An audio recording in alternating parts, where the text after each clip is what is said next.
Hello, good afternoon and welcome to the Midday News on 3FM 92.7. The news is also live on Kasmi 107.1 FM and across the world at 3news.com. Coming up in the next 30 minutes.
President John Mahama launches ambitious 24-hour economic policy which seeks to redefine the nation's economic architecture by boosting productivity, creating jobs and reducing reliance on imports.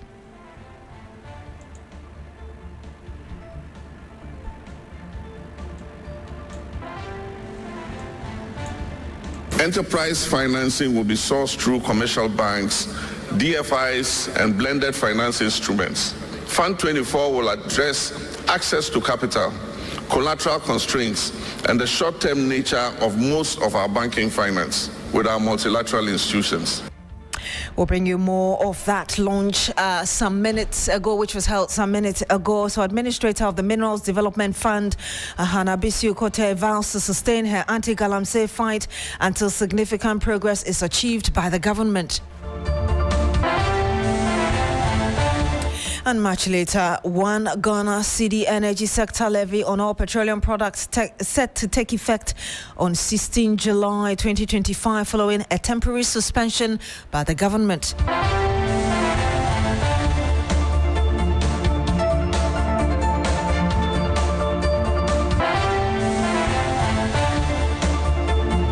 Thank you very much for joining us this afternoon. Now, President John Mahama has officially launched the government flagship 24-hour economic policy. The new policy represents a comprehensive approach to economic transformation through round-the-clock productivity across key sectors. Speaking during the policy launch in Accra, President Mahama said that the initiative has been positioned as both a modern economic accelerator and a revival of Kwame Nkrumah's developmental vision, particularly in strengthening agricultural productivity and bridging the rural-urban divide. He assured that the government will facilitate the success of the policy through enhanced partnerships with the private sector. Our task now is to move from vision to implementation, from aspiration to action. This launch is not the end, but it is the beginning of a massive national mobilization.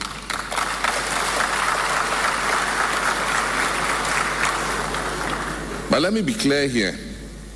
The 24H Plus agenda is not simply about extending working hours. It is about unleashing productivity, expanding opportunity, accelerating exports through well-structured, multi-sectoral and inclusive interventions. And so we would have national consultation and co-design. And over the past 6 months, the 24-hour Plus Secretariat under the Presidential Advisor, Mr. Guzitano and his team, has undertaken an extensive national engagement process. They've listened to entrepreneurs, both large and small, both formal and informal. They've listened to organized labor, cooperatives, farmers, and traders. They've listened to artists, technologists, traditional rulers, and religious bodies. They've consulted with diaspora groups, development agencies, investors, and infrastructure experts. They've talked to youth and women's organizations, scientists, and educational institutions. Alongside the private sector, the Secretariat has worked with government ministries, departments, and agencies to align regulatory, fiscal, and institutional frameworks to the program. The 24-hour Plus agenda comprises synergistic sub-programs that are tailored to key value chains. And you must have heard the ministers mentioning them. These include Grow 24. Now, Grow 24 is about boosting agricultural productivity, agro-processing, and food security. Make 24 is about revitalizing our manufacturing and industrialization. Build 24 is about accelerating infrastructure, construction, housing, and public works.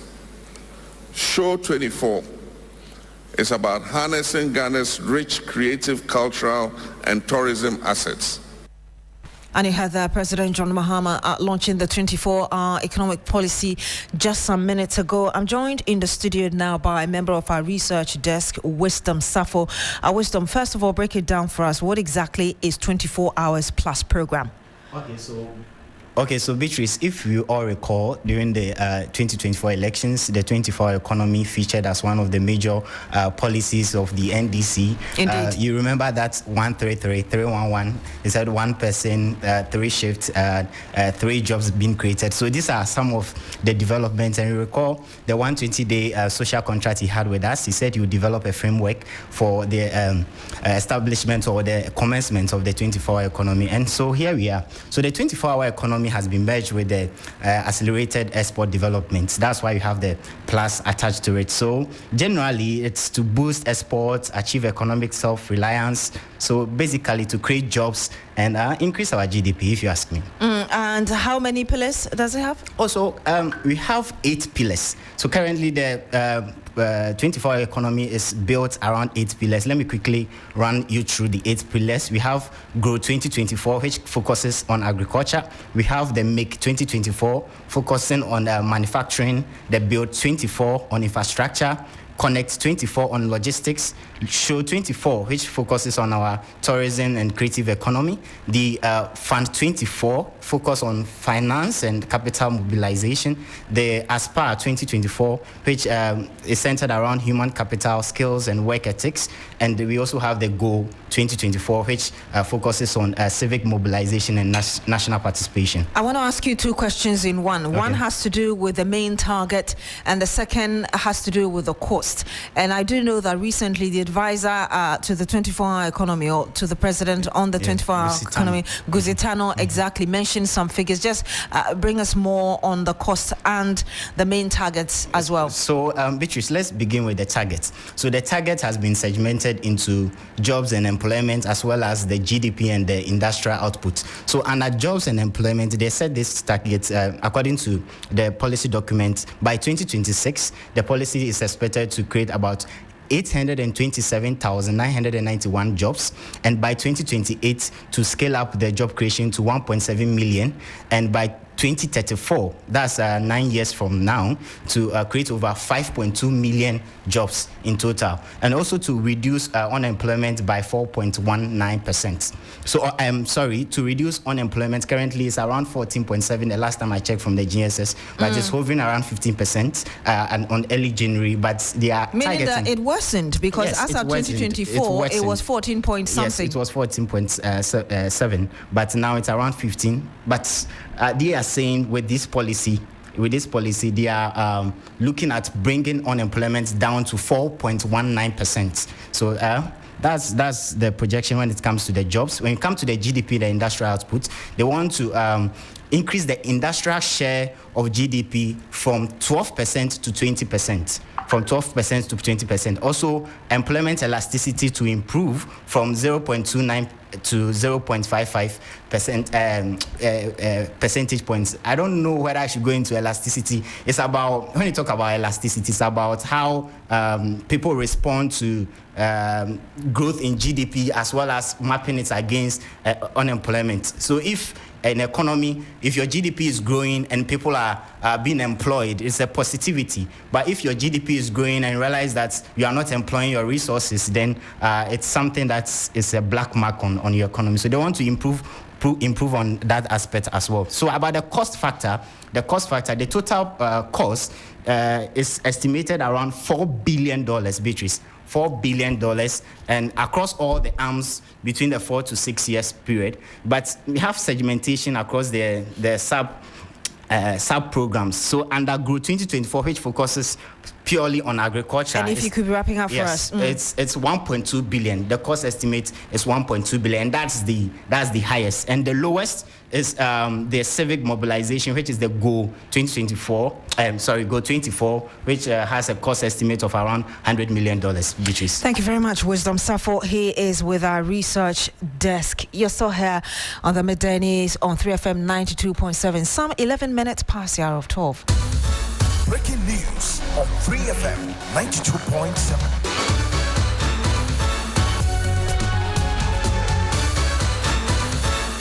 And the news coming in is a statement coming through just some minutes ago from the Electoral Commission. Elections in selected polling stations in Ablekuma North constituency. And I'll read that to you, a bit lengthy, but kindly just listening into the statement coming in from the Electoral Commission regarding the Ablekuma North constituency. Now, it says that as part of its commitment to resolve the impasse regarding the Ablekuma North constituency parliamentary election, the Electoral Commission yesterday, Tuesday, the 1st of July 2025, met with the representatives of the National Democratic Congress NDC and the New Patriotic Party NPP. The meeting, which was a follow-up to an earlier meeting held on Thursday, 12th June 2025, provided both parties the opportunity to brief the Commission on any new developments regarding the said constituency. The parties informed the Commission that their positions put forward at the last meeting remained unchanged. The NDC held the view that the election should be rerun in 37 polling stations because scanned pink sheets from 37 polling stations which were used to collate the results were provided by the NPP. The NPP was of the view that the results from the 3 outstanding polling stations be collated and a winner declared. Since the NDC agents had verified and confirmed the scanned polling station results they presented, it is important for the public to understand that the issue in contention has to do with the fact that 37 pink sheets provided by the NPP and used to collate the results were scanned copies. The public may recall that political party supporters besieged our collation center and destroyed a number of pink sheets for the Ablekuma North parliamentary election during the collation of results following the December 7 general election. After extensive deliberations, the Commission informed the political parties that it would proceed to rerun the election in 19 out of the 37 polling stations. The Commission arrived at the decision to rerun the election in the underlisted polling stations because the 19 scanned polling station results used for the collation, though approved by agents of both political parties, were not verified by the presiding officers responsible for those polling stations. It is instructive to note that the Commission was able to secure the presiding officer's verification and confirmation for 18 scanned polling station results. Agents of both parties also approved same. A rerun will therefore be held in those polling stations. The election will be held on Friday, the 11th of July 2025. I suppose that's next week, Friday, 11th of July 2025. We count on the Ghana Police Service to provide the needed security to ensure a safe environment for the conduct of the election. So if you're just joining us, the news coming in from the Electoral Commission is that the Commission, after a meeting with both representatives of the NDC and NPP, has decided to rerun elections in 19 out of 37 polling stations for the Ablekuma North constituency. That's the news coming in. Breaking news on 3FM 92.7.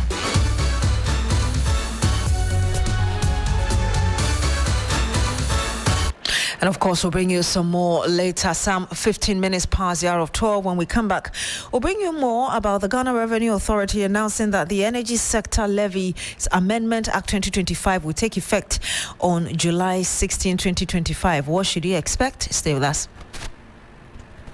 Adama for the aba e freezer Adama akuafo se manhia Adama metimoso ma sorry kane no obobo mu ase a adu frefre no bia mienu miensa na se nan atene wotimi di akwase Adama for aduna akuafo ho hu se ye de aduro ba kope e be chifu ye bia high technology akofo freezer ba when Kwan, and once open your 15 letters, no fugum, what's ya no fugum. What the bus here, if we be any what you do, equity self, or bet Timono.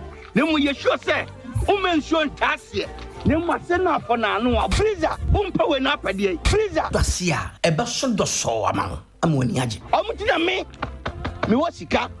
Me, but you may not do some doom. Adama, what that Adama, no, Adama, you can't resist. Ubenya Adama West Africa for a dream, or baby bear a tongue cry on you. I say, Kayona Kinka in Choya, a dream.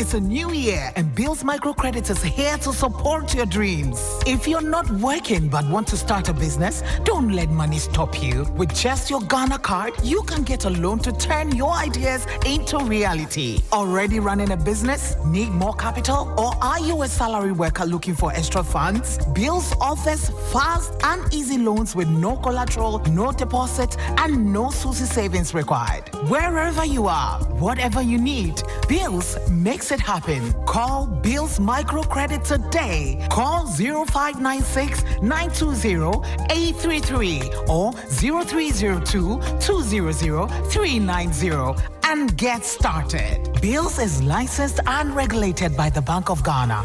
Bill's, financing your needs.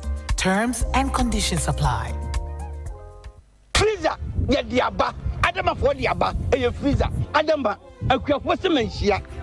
Adama, Metimosua, my sorry. Canino, Obo Moasia. I do for the Nobium Union San last night. I tell what we did was here.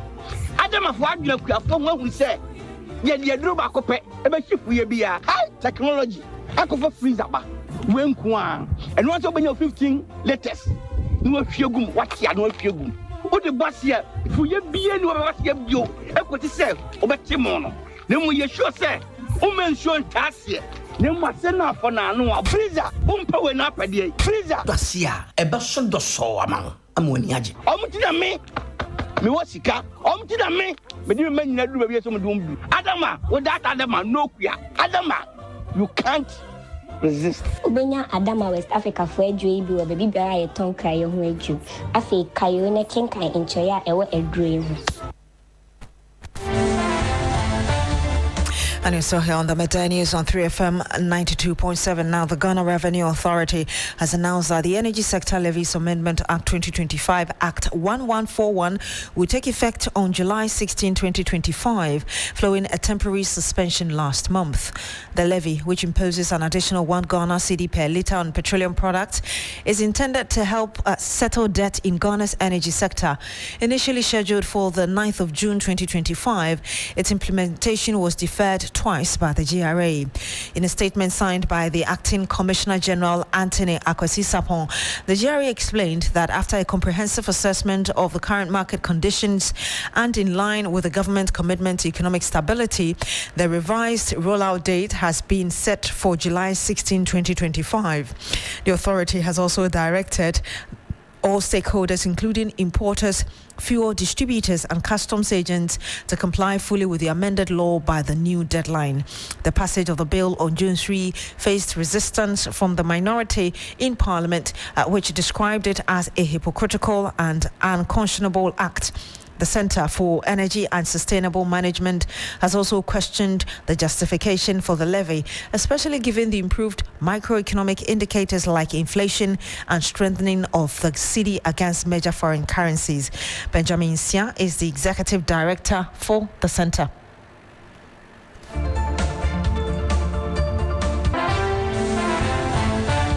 We are interested in the sustenance of debt in the power sector, and that is defraying most of the debt. We are also interested in Ghana having full energy security, and that means availability, accessibility, and affordability of power, which is one of the main contributors of our growth as a country. However, we also think that certain inefficiencies in the power sector must be addressed so that we don't continue burdening the end user with unnecessary tariff adjustment.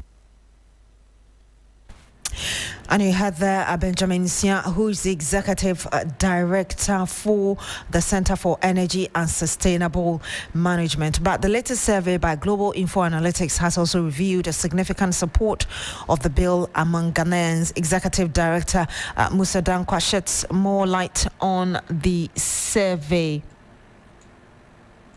You know, you will not have everybody supporting it, but by and large, we were very clear in the way we asked that question. We give them the preamble to the issue.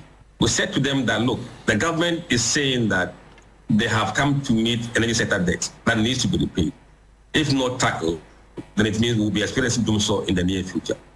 For this reason, they want to increase the petroleum tax, enable them to pay off the debt. Do you support the government increasing this tax in order to defray the debt? This was the question we asked voters. Based on that information that they know, 55% of them said that yes, they support it. 22% oppose it, and 23% were neutral about that. If you look at the party lines, in fact, all party affiliates, 39% of MPP voters haven't heard what we told them, support it. 23% were neutral, and 38% oppose it. So basically, within MPP, half 39 support and 38 oppose. When you come to NDC, it's 76%. Floating voters is 48%. And then 39% for other political parties. So there's a cross-party support for the increment of that taxes to deal with the problem. They're not just wanting you to just tax them. If they know you are taxing them to solve a problem, then they are backing you. And you heard the Executive Director of Global Info Analytics, Musa Dankwa. The Administrator of the Minerals Development Fund, Dr. Hannah Bisiu-Kote, has warned that she will continue to deal with those who are destroying communities through illegal mining. Her comment follows an investigative piece by TV3 that shows that heavy metals are found in food items from Atiwa West in the eastern region. We'll hear from Dr. Hannah Bisiu, who spoke on our agenda shortly. Okay, we'll bring you excerpt of that report later, but let's hear Dr. Hannah Bisiu speaking earlier on. Okay, we'll also hear Dr. Hannah Bisiu, but let's listen to private medical practitioner Dr. Dennis Bote, who warned that many people will begin having memory and other cognitive issues because of heavy metals found in our food.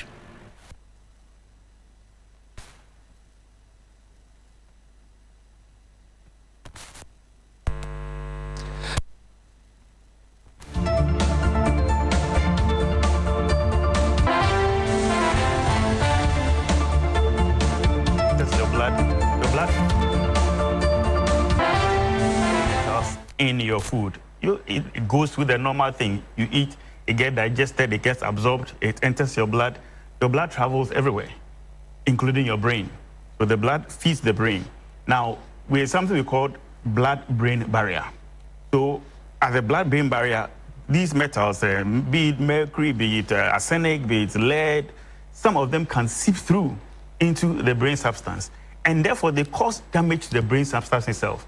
So with time, it keeps accumulating in the brain substance, and it will bring to the fore, a neurological problem. So people have cognitive issues. Memory will be a problem. And the brain actually controls everything you're doing. So perhaps we should even be expecting people having Alzheimer's. Of course. So one of the things or eventualities is that if we are not careful, in the next 30, 50 years, we'll have younger people coming down with dementia, memory loss at younger ages than what we are having now. And you have these chemicals or these heavy metals in your food. It goes through the normal thing. You eat, it gets digested, it gets absorbed, it enters your blood. Your blood travels everywhere, including your brain. So the blood feeds the brain. Now, we have something we call blood-brain barrier. So at the blood-brain barrier, these metals, be it mercury, be it arsenic, be it lead, some of them can seep through into the brain substance. And therefore, they cause damage to the brain substance itself. So with time, it keeps accumulating in the brain substance. And it will bring to the fore, a neurological problem. So people have cognitive issues. Memory will be a problem.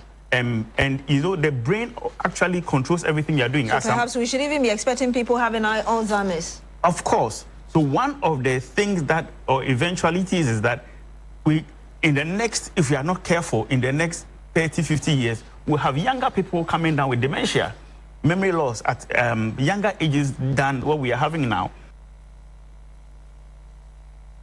And you have the private medical practitioner, the Dr. Dennis Bote, speaking to me earlier on Agenda on TV3.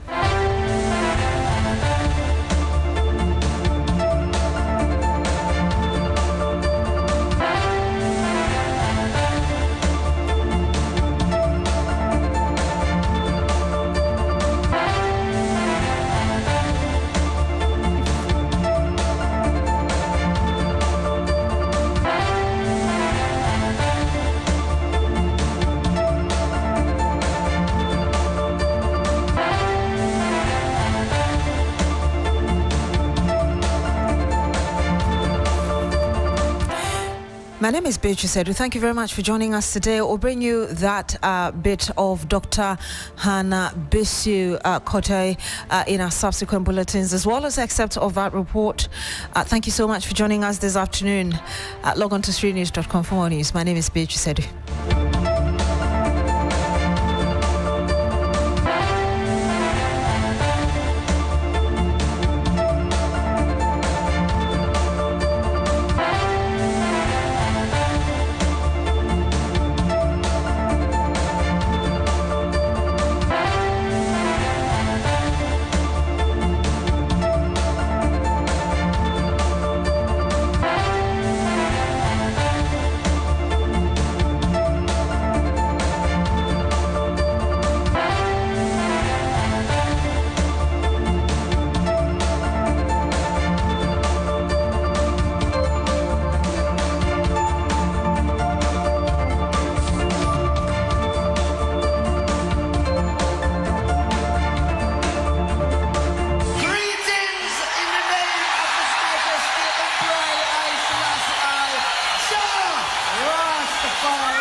Journey of Pan-Africanism and consciousness. It is your regular taxi driver with the urban blend and 3FM 92.7 in living stereo every day, Monday to Friday, from 12:30 p.m. till 3 p.m. This is the show everybody listens to, so your business will certainly do well here. My name, Black Rasta. I am the rootical, hairtical, Don Gargan, Mua Fire, come forward. Atinga ya chika fankare, Azure ya chika fankare, Abama ta chika fankare. 3FM, your urban lifestyle radio. Baby fair, mommy, take me there. Parents, mark your calendars. It's the 3FM Baby Fair happening live on the 11th to the 13th of July at Marina Mall Airport City in Accra from 10 a.m. and it's absolutely free. From baby essentials and kids wear to toys, skincare, educational material, and so much more. Shop amazing deals on a wide range of childcare products all under one roof. Don't miss our sessions with the Ghana Pediatric Society and all the amazing mums with the Mum Circle, a safe space for young mothers to share tips and connect. And there will be fun activities for the kids with our Kids Corner, games for the family, good food, and great vibes all around. To be a vendor, please call 0531 100 927 or 0532 200 927. It's the 3FM Baby Fair, your one-stop event for all your childcare needs.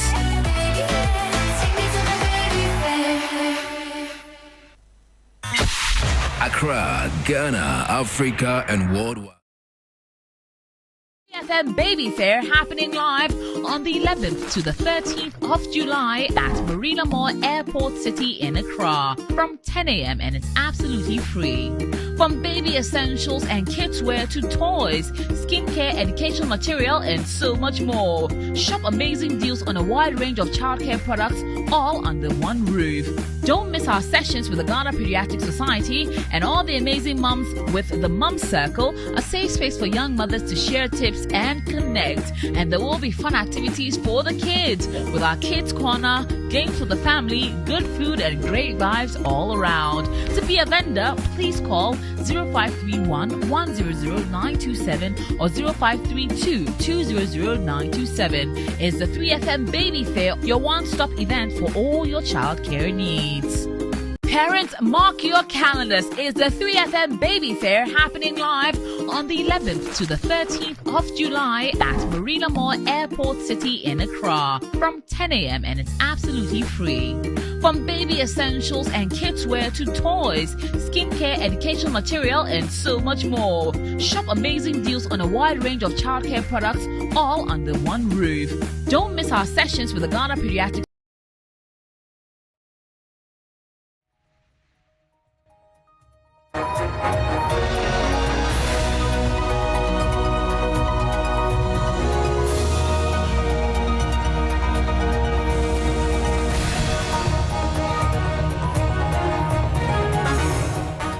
Hello, good afternoon, and welcome to Business Daily on 3FM 92.7 with me, Bismarck. Also coming up this afternoon, Ghana's inflation rate continues to decline, hitting 13.7% in June 2025. We'll hear from government statistician Dr. Alhassan Idrisu. Also ahead, IMF board to consider Ghana's fourth program review on July 7 with $370 million disbursement expected to boost reserves and economic recovery. And government plans marginal increase in cocoa farm gate price amid strong CD performance and early start to 2025-2026 harvest season. These stories and others lined up for you. Please stay.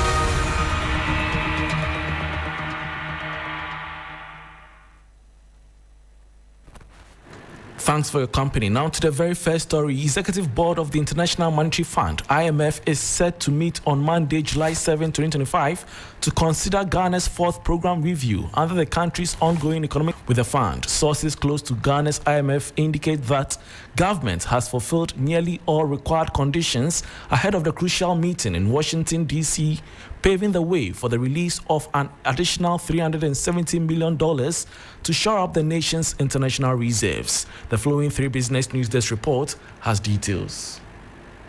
The International Monetary Fund, IMF's Executive Board, will consider Ghana's fourth program review on Monday, July 7, 2025 in Washington, D.C. 3 business sources reveal that all necessary documents have been submitted and the government has met most of the required conditions ahead of the review. A successful review is expected to trigger the disbursement of $370 million, which could hit the Bank of Ghana's account by July 11. This would raise total disbursements under the Extended Credit Facility Program to over $2.3 billion since May 2023. The inflow, along with an expected $360 million from the World Bank, is expected to boost Ghana's international reserves, which already stood at $10.6 billion by end April, providing 4.7 months of import cover. Ghana's debt-to-GDP ratio has also declined to 55%, driven largely by a more than 40% appreciation of the cedi since the start of the year. The IMF program, macroeconomic stability and ensure debt sustainability by 2028, appears to be on track. And that was a 3 Business News Desk report on a fourth IMF program review expected on July 7 this year in Washington, D.C., USA. Moving on, President John Dramani Mahama has officially launched the flagship 24-hour economic policy. The new policy represents a comprehensive approach to economic transformation through round-the-clock productivity across key sectors. Speaking during the policy launch in Accra, President Mahama said the initiative has been positioned as both a modern economic accelerator and a revival of Kwame Nkrumah's development vision, particularly in strengthening agricultural productivity and bridging the rural-urban divide. He assured that the government will facilitate the process of the policy through enhanced partnerships with the private sector. We export raw materials and we import refined finished products. We ship cocoa, gold, timber, and oil abroad, only to repurchase them as chocolates, jewelry, furniture, and fuel at a far greater cost. This model does not serve our people. It has never served our people. It generates foreign jobs, it fuels foreign economies, and funds foreign healthcare and education systems. While our youth remain unemployed, our industries stagnate and our imports balloon. The 24H+ agenda is not simply about extending working hours. It is about unleashing productivity, expanding opportunity, accelerating exports through well-structured, multi-sectoral, and inclusive interventions. And that was President John Dramani Mahama at the launch of the 24-hour economic policy. Now, the Ghana Revenue Authority, GRA, has announced that the Energy Sector Levies Amendment Act 2025, Act 1141, will take effect on July 16, 2025, following a temporary suspension last month. The levy, which imposes an additional 1 cedi per litre on petroleum products, is intended to help settle debts in Ghana's energy sector. Initially scheduled for June 9, 2025, its implementation was deferred twice by the GRA. In a statement signed by Acting Commissioner General Anthony Akwesi-Sapon, the GRA explained that after a comprehensive assessment of current market conditions and in line with the government's commitment to economic stability, the revised rollout date has been set for July 16, 2025. The authority has directed all stakeholders, including importers, fuel distributors, and customs agents, to comply fully with the amended law by the new deadline. The passage of the bill on June 3 faced resistance from the minority, who described it as a hypocritical and unconditional bill. The Center for Energy and Sustainable Management, CEMSI, has also questioned the justification for the levy, especially given the improved macroeconomic indicators like inflation and the strengthening of the cedi against major foreign currencies. Benjamin Insia is Executive Director for the Center. We are interested in the sustenance of debt in the power sector, and that is defraying most of the debt. We are also interested in Ghana having full energy security, and that means availability, accessibility, and affordability of power, which is one of the main contributors of our growth as a country. However, we also think that certain inefficiencies in the power sector must be addressed so that we don't continue burdening the end user with unnecessary tariff adjustment. And that was Executive Director of CEMSI, Benjamin Insia. Now, the Ghana Statistical Service has announced a further significant drop in the nation's annual inflation rate, which now stands at 13.7%. This marks a notable decrease from the 18.4% recorded in May, signaling continued positive trends in price stability. Government statistician Dr. Alhassan Idrisu attributed this decline to sustained price decreases across various goods and services. This consistent moderation in inflation offers a glimmer of hope for households and businesses grappling with the cost of living. The CPI for June 2025 was 257.3, down from 260.5 in May 2025, and up from 226.4 in June 2024. Year-on-year rate of inflation for June 2025 was therefore 13.7%, a 4.7. We apologize for the poor quality of sound. We will bring that to you in our subsequent bulletin. Now, government is planning a modest increase in the price it pays cocoa farmers for their beans in the upcoming season, following a significant appreciation of the local currency and improved macroeconomic conditions. This is expected to improve farmers' inputs like fertilizer as well as curb smuggling. The following 3 Business News Desk report has details.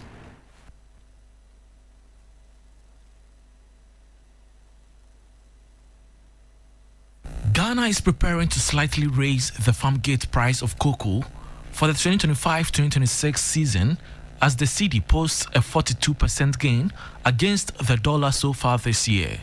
According to persons familiar with ongoing discussions between Ghana Cocoa Board and the government, the new price is expected to rise by 6.5% to 3,300 Ghana cedis per 64 kilogram bag, equivalent to about $318.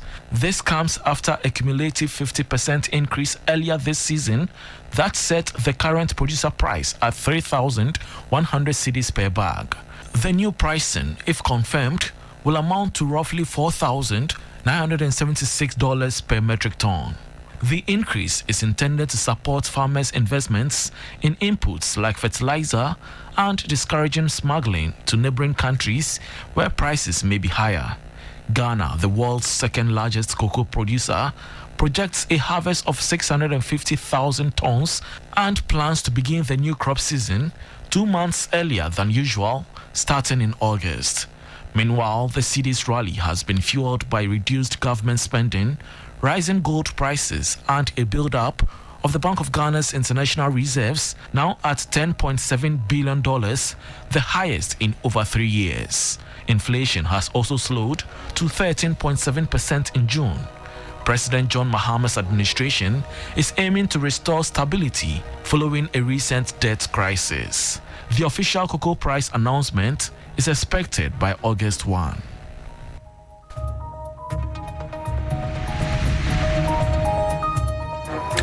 And that was government's planned marginal increase in cocoa farm gate price amid strong cedi performance and early start to 2025-2026 harvest season. And that brings us to the end of Business Daily on 3FM 92.7 with me, Bismarck Ausa. For more business stories, please check out our website 3news.com. Thanks for your company. And Urban Blend is next with Black Rasta. Please stay.